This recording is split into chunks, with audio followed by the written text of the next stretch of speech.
IPL के 47 मुकाबले में हुए हार जीत के बाद अब एक बार फिर से अंक तालिका के समीकरण में बदलाव नजर आ रहा है। खैर, इस बदलाव से किसी और टीम को तो नुकसान होता नहीं दिख रहा, मगर इस मुकाबले में हारने वाली टीम का अब अपने जाने का सपना लगभग टूट सा गया है। वो बात करें इस मुकाबले में मिली जीत से, जहां इस बार फिर कोलकाता का प्लेऑफ में जाने की उम्मीद बढ़ गई है। वहीं इस हार से हैदराबाद का प्लेऑफ का सपना भी टूट गया। तो अब क्या है पॉइंट्स टेबल का नया समीकरण और ये अंक तालिका को कितना प्रतिशत प्रभावित करेगा, बताएंगे आपको इस वीडियो में, इसलिए अंत तक बने रहिएगा। बात करेंगे हम अंक तालिका की, लेकिन उससे पहले जान लेते हैं कि आज के मुकाबले में ऐसा क्या हुआ जिससे कि एक बार फिर अंक तालिका का गणित बदलता नजर आ रहा है। तो दोस्तों, बात करें आज के मुकाबले की, तो पहले बल्लेबाजी करते हुए कोलकाता नाइट राइडर्स ने हैदराबाद को जीतने के लिए 172 रनों का लक्ष्य दिया था, जिसका पीछा करने में हैदराबाद में असमर्थ रही और कोलकाता नाइट राइडर्स ने इस मुकाबले को बड़े आराम से जीत लिया। आपको बता दें, इस महामुकाबले की शुरुआत में कोलकाता नाइट राइडर्स ने पहले टॉस जीतकर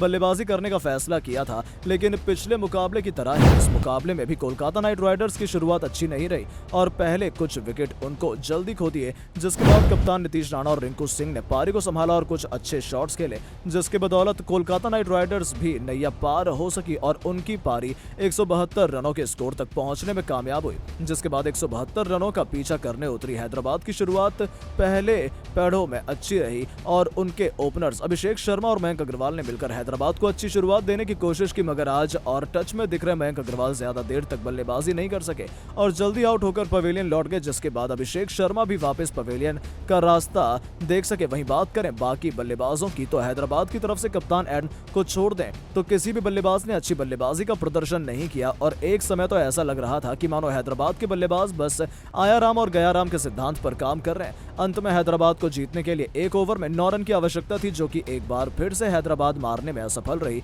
और आखिरी ओवर में जाकर यह मुकाबला कोलकाता के हाथों हार गई। बात करें आज के मुकाबले के अंक तालिका पर पड़ने वाले फर्क की, तो हैदराबाद और कोलकाता के हार से अंक तालिका पर ज्यादा फेरबदल देखने को नहीं मिल रहा है, लेकिन कोलकाता इस जीत से जहां एक तरफ निकाह प्लेऑफ जाने का रास्ता साफ होता नजर आ रहा, वहीं हैदराबाद की तरफ से अब कांटो बड़ा हो गया है। ऐसे में अब देखना दिलचस्प हो गया कि कोलकाता आने वाले मुकाबले में कैसा प्रदर्शन करती है और प्लेऑफ में अपनी जगह बनाने में कामयाब हो पाती है या नहीं।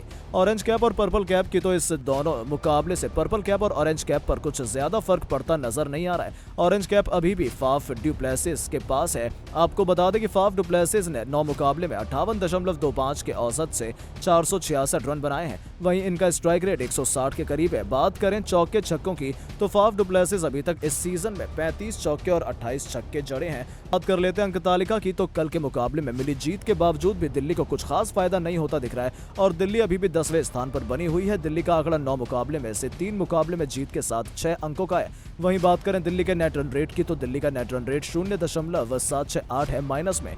कोलकाता से मिली हार के बाद भी हैदराबाद अभी भी 9 स्थान पर बनी हुई है। बात करें उनके आंकड़े की, तो हैदराबाद में अभी तक 9 मुकाबले खेले हैं, जिसमें से उनको 3 मुकाबलों में जीत और 6 मुकाबलों में हार का सामना करना पड़ा। वहीं हैदराबाद इस हार के बाद अब अंक तालिका पर 6 अंक रह गया है और वहीं उनके नेट रन रेट की बात करें, तो हैदराबाद का नेट रन रेट माइनस में 0.540 है। हैदराबाद के ऊपर आज मिली जीत के बाद कोलकाता ने अब 10 में से 4 मुकाबले जीत लिए हैं, वहीं 6 मुकाबले में उनको हार का सामना करना पड़ा है। वहीं बात करें अंक तालिका पर उनके अंक की, तो कोलकाता के इस जीत के बाद अब कोलकाता का अंक तालिका पर 8 अंक है। वहीं बात करें कोलकाता के नेट रन रेट की, तो कोलकाता का नेट रन रेट माइनस में 0.103 है।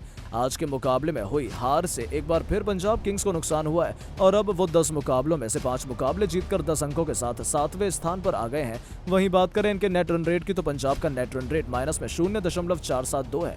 आज के मुकाबले में मिली जीत से अब मुंबई इंडियंस एक बार फिर से पंजाब से ऊपर 6ठे स्थान पर आ गई है और बात करें उनके आंकड़ों की, तो उन्होंने अभी तक 9 मुकाबलों में से 5 मुकाबले जीते हैं, वहीं 4 में हार का सामना किया और मुंबई इंडियंस के अंक तालिका पर 10 अंक है। वहीं बात करें इनके नेट रन रेट की, तो मुंबई इंडियंस का नेट रन रेट माइनस में 0.373 है। वहीं बेंगलोर की पिछली जीत से पंजाब को एक स्थान का नुकसान हुआ है और अब वो 5वें से खिसक कर 6ठे स्थान पर आ गए हैं। वहीं बात करें इनके अंक अंक गणित की तो इन्होंने भी 9 मुकाबले में से 5 मुकाबलों में जीत दर्ज की है और 4 में इनको भी हार का सामना करना पड़ा। इसकी वजह से इनका नेट रन रेट माइनस में 0.447 है। बात करें टॉप 4 टीमों की तो लखनऊ और चेन्नई के बीच हुई टाई मुकाबले से राजस्थान को बड़ा नुकसान हुआ है और अब राजस्थान दूसरे से चौथे स्थान पर आ गई है।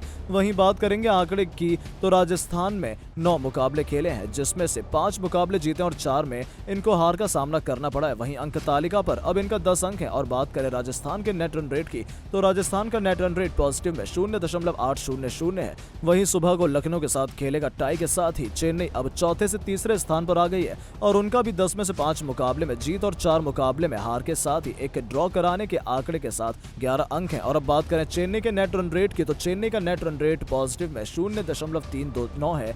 वहीं दोपहर में खेलेगा टाई मुकाबले में बटे 11 अंक के साथ ही अब लखनऊ एक बार फिर से दूसरे स्थान पर आ गई है जहां उन्होंने 10 में से 5 मुकाबले जीते हैं और 4 में हार का सामना करना पड़ा है। वहीं एक मुकाबला चेन्नई के साथ ड्रॉ होने की वजह से अब उनका अंक तालिका पर 11 अंक हो गए। वहीं बात करें इनके लक्षण रेट की तो लखनऊ का नेट रन रेट पॉजिटिव में 0.329 है। वहीं कल के मुकाबले में हार के गुजरात को जाता कुछ नुकसान होता नहीं दिख रहा है और उनका आंकड़ा अब 9 मुकाबले में से इस जीत के साथ 12 अंकों का है। वहीं बात करें गुजरात टाइटंस के नेट रन रेट की तो इनका नेट रन रेट इस हार के बाद अब पॉजिटिव में 0.532 है। तो दोस्तों आपने देखा कि कैसे अब अंक तालिका में हर मुकाबले के बाद एक बड़ा उलटफेर देखने को मिलता है। लगभग सारी टीमें 9 मुकाबले खेल चुकी हैं और अब जाकर कहीं ना कहीं अंक तालिका का समीकरण थोड़ा साफ होता दिख रहा है। जहां गुजरात के तौर पर हम ये मान सकते हैं कि हमें प्लेऑफ का पहला प्रतिभागी मिल चुका है। वहीं दिल्ली और हैदराबाद के हाल को देखकर ऐसा माना जा सकता है कि ये दोनों टीमें प्लेऑफ की रेस से लगभग बाहर हो चुकी हैं। तो दोस्तों आपको क्या लगता है कि कौन वो 4 टीमें होंगी